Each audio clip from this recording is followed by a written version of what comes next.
So anyway, I'm going to breeze past a lot of this stuff. Just so people know, though, like, you know, the consumer shores algorithms that, just to be clear, they can essentially derive the private key to a public key if the computer is good enough, which is a huge like that's a load-bearing statement because quantum computers really suck right now, as Rindell is quick to point out. Regardless, yeah, I think it's worth going into the fact that there are essentially four, in some ways more, but let's just go over the four basic ways public keys are exposed in the use of Bitcoin. Right? So there's what we call a long exposure attack. It's essentially when keys are long exposed on the blockchain, as they have been for the past 15 plus years, 16, then essentially these are what they call, like Anduro often almost calls this like the honeypot, right? Like at least these are the early addresses. Satoshi's coins are among them. There's something called the Satoshi pattern, which gives them off actually like it described. Just wrote an amazing article on it called "Was Satoshi a Greedy Miner?" It's a very good essay, and I highly recommend people look it up. This is very interesting, and yeah, it's kind of how we know to some degree maybe if you believe the fundamentals behind that reasoning, that there's like about 1.1 million Satoshi's coins, and there's also 1.7 million total P2 public key addresses out there. And what's also interesting about that is the early, geez, we don't have a lot of time here. So early coins, the early clients for Bitcoin Core were essentially, they defaulted to the 04 style addresses that pub key, big public key addresses. Thank you. Yeah. So, addresses. Well, they're public keys, right? Thank you. Thank you. So good point. And then yeah, any reused addresses, because when you go to spend your coins, you need to reveal your public key. And so anything in the mempool has to do this. That's when it's just in the mempool and it's not actually mined yet. That's what we call a short exposure attack. And the reason there's a difference between short exposure and long exposure is because the type of quantum computer you need to enact a short exposure attack is significantly more sophisticated. It is much harder. They need like the last estimate I saw was hundreds of millions of Toffoli gates, and that is to break the keys within like 5 to 10 minutes. So it's an incredibly complex quantum computer. You need to do short exposure attacks, whereas long exposure attacks you could probably get by with maybe 2,000 to 3,000 qubits. There are a number of companies working on this, Quantum being one of them. And thank you to Terry who came by and gave us the download on that. And yeah, there's some 20, I think, $1 billion invested already. One thing that's kind of interesting is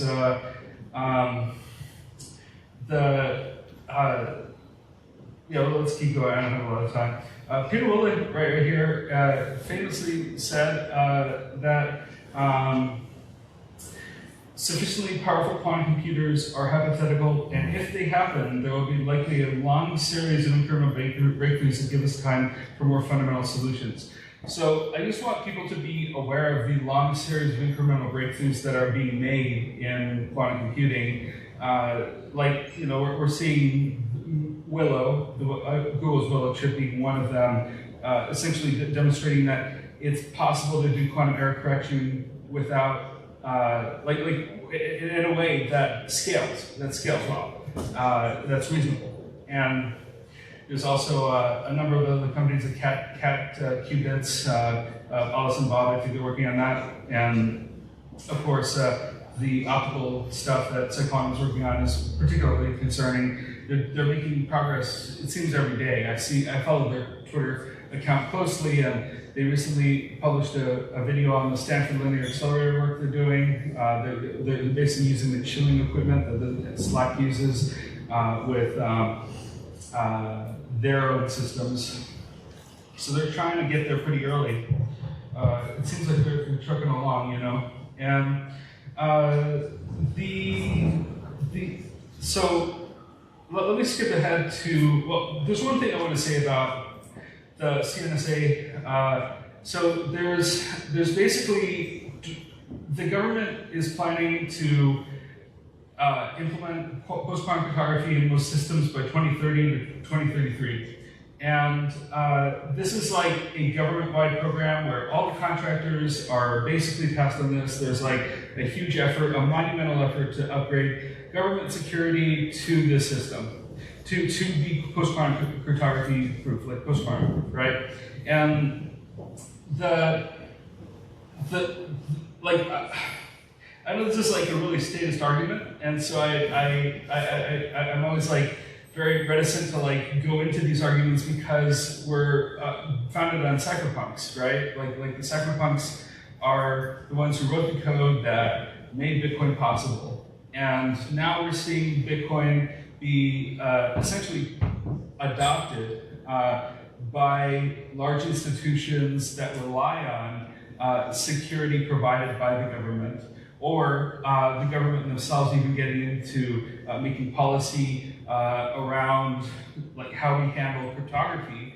And there's a very real potential that we may need to adopt post-quantum cryptography simply because the government says so, and it's a really, and the reason why is because shareholders or in these ETFs and all these like other things could potentially, you know, like hold the custodians accountable for not essentially engaging in the conversations around post-quantum cryptography and implementing it. And so that's a concern. There's another concern about like, you know, like I've heard, you know, like am I a spook or something? And like I've heard this from a number of people, and because I talk about what the government does a lot. And what's unfortunate is that like quantum computing is not sovereign computing, right? It's quantum computing is not sovereign computing. It's not in the hands of individuals really that like can evaluate for what it is, unless you're like on IBM Qiskit and IBM's cloud quantum stuff, which is very cool, but it's very limited. And we don't really have, like ordinary people don't really get access to the latest and greatest stuff like maybe Cyclone is working on. And the government may also outlaw like individual use of quantum computers. And so that's another thing to look into is maybe giving us more time to, especially like if the government gets more into Bitcoin, then there's a number of like things to think about in these breakout sessions. I just want you to like have like a sense of the game theory behind it. Game theory is a very like open-ended. There's a lot of creativity that goes into it. There's a lot of assumptions that go into it. Try to like, you know, evaluate those assumptions and like just try to think through what would be needed to fix Bitcoin, and all the different actors that would be in play in the community of Bitcoin users and Bitcoin investors and all node runners and all these that would have either a vested interest to avoid adopting post-quantum cryptography or to implement it in a way that, you know, hopefully helps the network. And so there's so we've already talked a little bit about like the cryptography that Bitcoin uses. Clark did a really good job of this. And so the thing to know about like Taproot, for example, is that it uses 96 bytes whenever you spend. Hey, Hunter, sorry, jump in quick. We have only like 5 minutes left, so if you can get to the BIP360, perfect. Yeah. So there's a couple.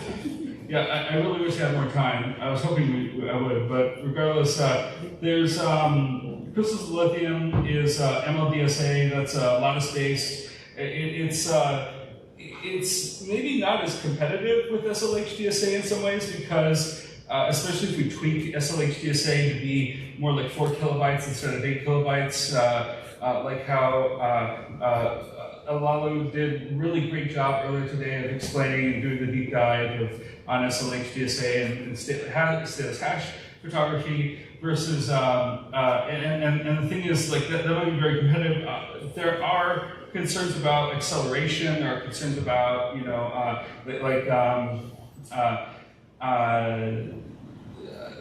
essentially the speed of verification and signing, and those would have an effect on the Lightning Network, for example. But if Alalu is comfortable with Sphinx, then I think Sphinx is probably like the way to go, and it is relatively uncontroversial. Sphinx cryptography has been out for like over 10 years, and so there's that's even longer than the elliptic curve cryptography that was in place when Bitcoin was originally introduced. SEC P2QRH had only just come out in 2000, so technically Sphinx has been around longer than SEC P2QRH in terms of like being able to be evaluated and maturity and all this. So in many ways, it's and it's also fundamentally like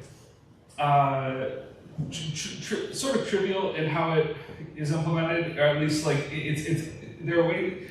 A lot of them might correct me on this, but like, do you think there's any like potential for backdoors or like anything we haven't realized that like the spooks could have introduced to like break Bitcoin if we adopt this like DSA? We all use SHA-2 already. Yeah, we use SHA-2 already. So like so long as we trust SHA-2, which is what we then we should be good, hopefully. But also another thing to know about. And so Falcon is not particularly great for a couple of different reasons. It's not NIST approved yet.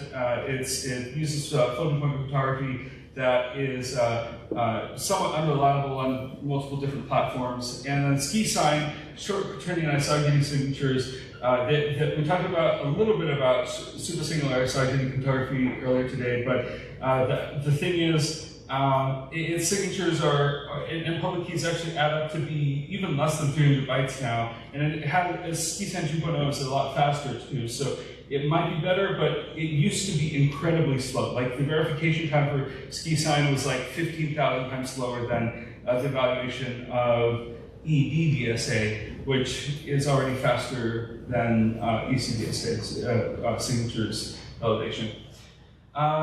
The one thing I want to also mention about BIP360 is we basically remove large portions of Taproot. There's a question of like what we call it at that point then, because like we're really like on the script path. So like I'm definitely looking for feedback on a couple of things. One is what do we call like do we still call it pay to quantum resistant hash? Or do we call it something like pay to TapScript hash, now that it's, there's less of a focus on post-quantum cryptography in BIP360 itself? We're thinking of actually breaking out the post-quantum cryptography into separate BIPs so that they can be evaluated in exclusion to each other. And so the reasoning behind that is essentially whenever you're trying to push forward a change on Bitcoin, ideally it's more, it's smaller and more focused, and it's easier to push through the hole than like a big change that's a bunch of stuff. And so that's essentially the plan, is to make BIP360 or what's currently P2 quantum resistant hash, but maybe will be renamed. That's something to consider in your breakout sessions, what we call it, and like what signature algorithms are included. And also, well, we're almost out of time anyway, so that's a good place to leave it, I think. All right.